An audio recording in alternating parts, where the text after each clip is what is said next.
All right, so the swimming happened. The swimming was good. The women's 400. It's with events this big, I feel like you and I are going to be sort of recapping and filling people in on what happened, and I think that's going to be the case a lot with the smaller events that maybe people haven't seen. I feel like most people are probably aware of the swimming results by this point. If you've seen it, you know that that race, which people billed as the race of the century, Katie Ledecky finished third and took a bronze behind Summer McIntosh, the Canadian, and then Ariane Titmus, who won that race previously at the last Olympics and also in the Worlds. So, I don't have a ton to say about the event itself, except I guess, we expected Ledecky would probably not win that one. She's going to be favored to win the 1500 and has a great chance in the 800. And Rowdy Gaines on TV made a comment, maybe the 800 is not such a sure thing for her, given that Titmus was pulling ahead. But the one thing that I wanted to say about the race, this was another thing that I just loved today, was I saw a photo that Christine Brennan tweeted out of Katie Ledecky taking a selfie on the medal podium with the two swimmers ahead of her. And that's one of those things where I think a lot of times people think like it's gold medal or bust, and they'll say, oh, someone like settled for silver, or like, oh, unfortunately they won silver or bronze. And it's just a reminder, like, any Olympic medal is great, and of course you want gold. Yeah. But like seeing someone like Ledecky, who's so accomplished, winning her 11th Olympic medal when she already has 7 golds in the bag, and seeing her smiling with her rivals, frenemies, whatever you want to call them, and like smiling and enjoying the act of winning a bronze medal, like that's just that's a very Olympics thing also, whereas like we see a lot of sporting events where it's win first or don't. And so seeing one where they really celebrate first, second, and third, that was another little jolt of that Olympics goodness on day one for me. Yeah, her attitude, I really enjoyed watching the lead up to the race, where they showed, during, I forget which other race was airing, but they were showing just as a cutaway, Ledecky and Titmus just chatting, waiting to take to the pool, and they were just sitting by each other, just having a friendly conversation, and you hear all about this rivalry between the two of them and between their two countries, and here they are just, having a good time, just kicking back and relaxing before they're going out and competing. And then Ledecky, after I was going to say lost, but she came in third, but she finished quite a long way behind. But she, after hitting the wall, they do the thing where they cling to the lane rope and they hug, and she looked, not too just, obviously she's disappointed to lose on the gold, but she looked like, totally content to have gold and happy for her competitors there. I thought it was a nice moment. Mm-hmm. And part of it is we think all of these people are maniacal competitors who expect to win every race, and they probably are, and they probably do. But like, if you and I knew she wasn't favored to win, like, I'm sure in the back of her mind she knew, like, my signature events are coming up later in the Olympics. Right. Would love to get on the medals. I'm sure she would have loved to take a gold here, but this is not a bad outcome, I'd say. Yeah, I think that makes sense. What I'd say is a good outcome is the men's 4x100 relay, which was that was Team USA's first gold medal of the Olympics, I think, right? Yes, it was. I think it was.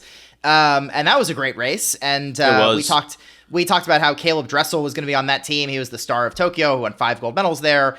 Did not qualify in the individual 100 free, but he swam the anchor leg for the team and brought it home after it was the third swimmer, which was Armstrong. I'm forgetting his first name, but he ran the third leg and he was the fastest, and he was the one who just like zoomed out ahead. And then when Caleb Dressel had a lead, it was like nobody's going to catch him coming down the stretch.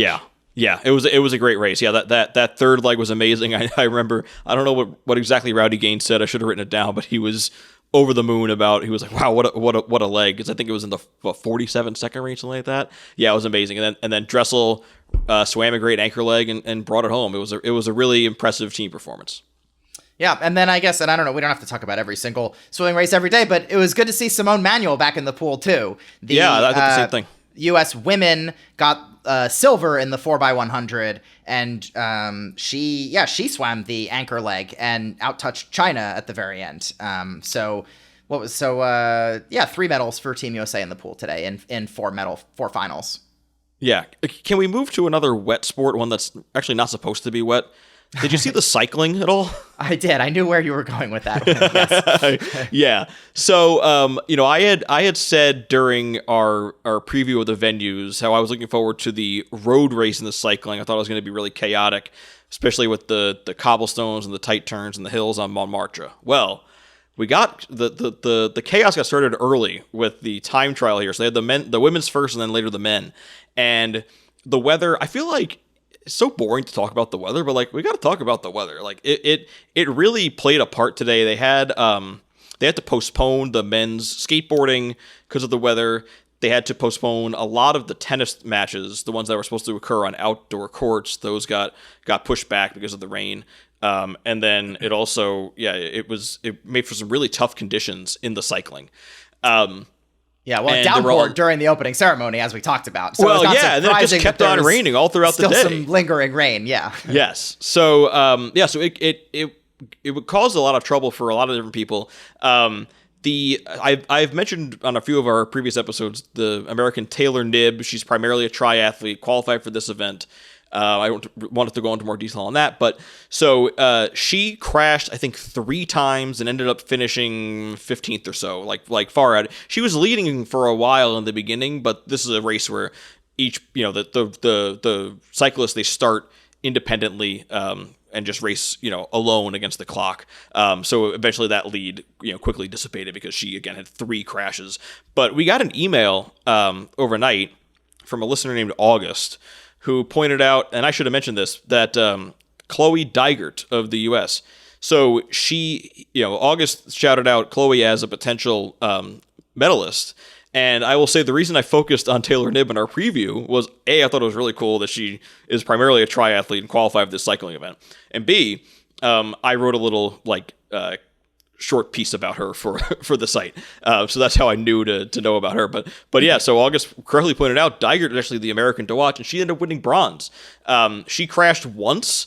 Nobody left unscathed. She might have had a chance at a silver or gold if she had not hit the ground, but there were so many in both the men's and women's races. There were so many cyclists who were coming around these corners, hitting a puddle, hitting some wet cobblestones and tumbling to the ground. I saw, there were broken bikes, there were people bleeding, it was a real mess.